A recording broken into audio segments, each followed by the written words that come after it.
this video, we are going to look at the different types of integration, also known as external expansion or inorganic growth. We have looked in more detail at internal expansion, organic growth, in another video, and this is when a business grows by building on its own success. This can be done by increasing sales, entering new markets, and increasing productivity, amongst many other things. Think of this type of growth, organic growth, as being achieved with nothing from outside the business being added. Just like there are no additives in organic food, with organic growth, the business achieves this alone, without joining with another business. External expansion then, inorganic growth, is therefore a process involving two businesses joining together, sometimes with the agreement from everybody involved. This is known as a merger. And sometimes when another business buys more than 50% of the shares, and this is known as a takeover, or sometimes an acquisition. There are many famous mergers and takeovers, including Disney and Pixar, Google and YouTube, Amazon and Whole Foods, and many more. There are 4 different types of integration that we will look at in this video.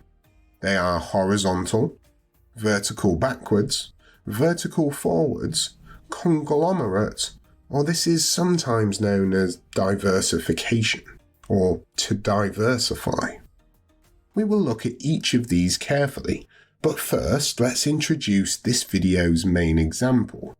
This is Damien Baines, and he is one of the owners of DT Furniture. The business operates as a partnership with Damien and his 2 other partners building the business together. They manufacture a range of solid wood home furniture from their factory in Lincoln and have a number of key retailers which they supply their goods. The business has been organically expanding for some time, including adding new products and getting these products into new retail outlets.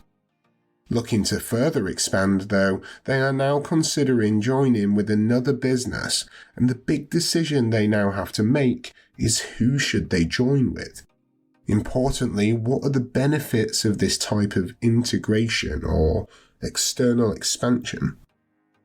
The first type of integration that DT Furniture could consider is horizontal. This is when a business joins with another business in the exact same industry and production sector. To all the teachers out there, show all of these videos without any ads and gain access to our growing library of over 500 teaching worksheets. Why not visit bizwizard.co.uk to find out more? We look carefully at production sectors in another video, but a business will operate in any of the following sectors: the primary sector, the secondary sector, and the tertiary sector. As a reminder, the primary sector takes raw materials out of the earth. This includes mining for precious metals, farming the land, and fishing the oceans. With the secondary sector, they take these raw materials from the primary sector and they manufacture them into goods ready to be sold. The tertiary sector then takes these manufactured goods and they sell them to the general public, like me and you, or they use them to provide services that we need. It's really important to understand production sectors in order to understand external expansion. So if this is still a little unclear to you, you should watch the video which covers production sectors in more detail. So, DT Furniture operates in the secondary production sector as they manufacture furniture, which is then supplied to businesses operating in the tertiary sector, who then go on to sell the items. An example would be IKEA. They take the furniture and they sell it in their stores. So if DT Furniture decided to go for a horizontal integration with another business, this would mean joining with another furniture manufacturer, as they would be operating in the exact same industry and the same production sector. Horizontal means left to right. When you are laid down, you are horizontal. So it makes sense that horizontal integration is joining with another business on the exact same level as you. Other examples would be two restaurants joining together in an effort to both expand. Two plumbing businesses joining together to increase their market share, or two food delivery companies like Deliveroo and Uber Eats joining together to cover a wider geographic area. Now, let's consider why DT Furniture may want to choose a horizontal integration. Bring this video and over 100 more to life with fun, interactive games, quizzes and case studies. Why not try the first 25 completely free by visiting bizwizard.co.uk. By merging with another furniture manufacturer, they may be able to achieve economies of scale, meaning that the average unit cost for the furniture produced will be lower. This is because by joining forces, they may be able to increase production and therefore lower their costs, using their accumulated resources. With a horizontal integration, they may also reduce the competition. If two businesses have now joined together, who operated in the same industry and the same production sector, they were originally each other's competitors. So both businesses now have one less competitor to worry about. They are also more powerful together and they have an increased chance of defeating other rivals. The next type of integration that we will consider is vertical backwards. DT Furniture is provided with wood and other materials which they use to make their product by businesses operating in the primary sector. In vertical backwards integration, a business would join with a business in the production sector below them in the supply chain. So a tertiary business that sells clothing might join with a clothing manufacturer. In our example, DT Furniture would be joining with a lumber yard that supplies the wood and operates in the primary sector. They are supplied with this wood by a business that owns many forests, and if they were to merge with or take over a business like this, there would be a number of key benefits. This kind of integration firstly guarantees the supply of important resources for the manufacturer of their furniture.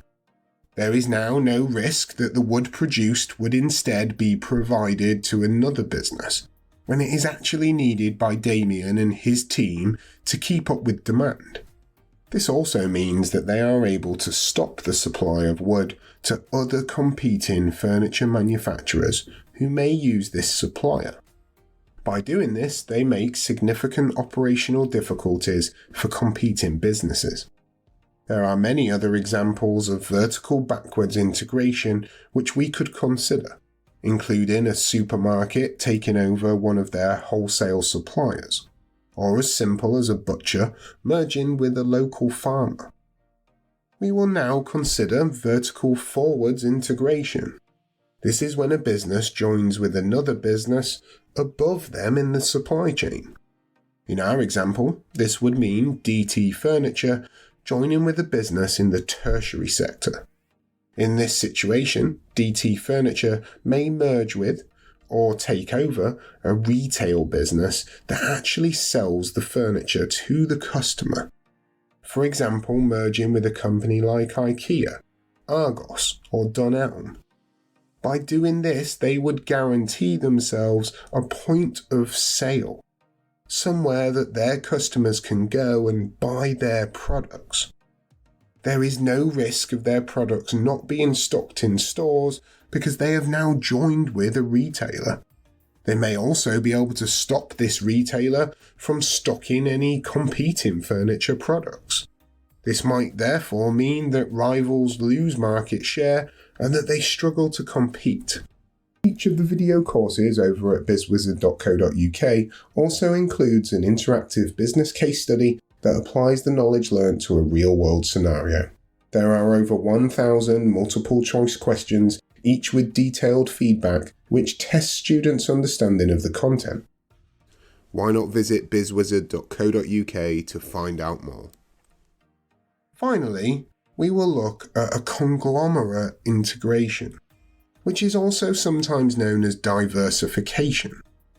This is when a business joins with a business in a completely unrelated industry, and in some cases, a different production sector altogether. In our example, this might mean DT Furniture joining with a software company, for example. Or maybe they decide to join with a packaged food manufacturer.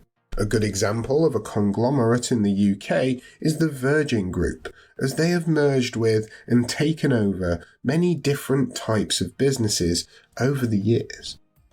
So why would a business want to join with a business in a completely different industry or production sector?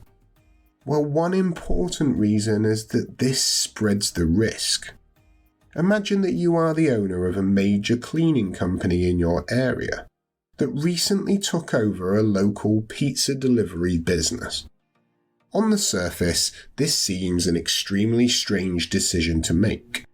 But if you then consider the impact on businesses during the COVID pandemic, cleaners were no longer allowed to enter their customers' properties to fulfill this service.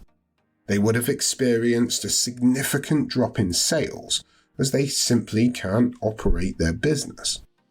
However, at the same time, food delivery services saw a significant rise in sales as consumers were not able to eat out in many restaurants.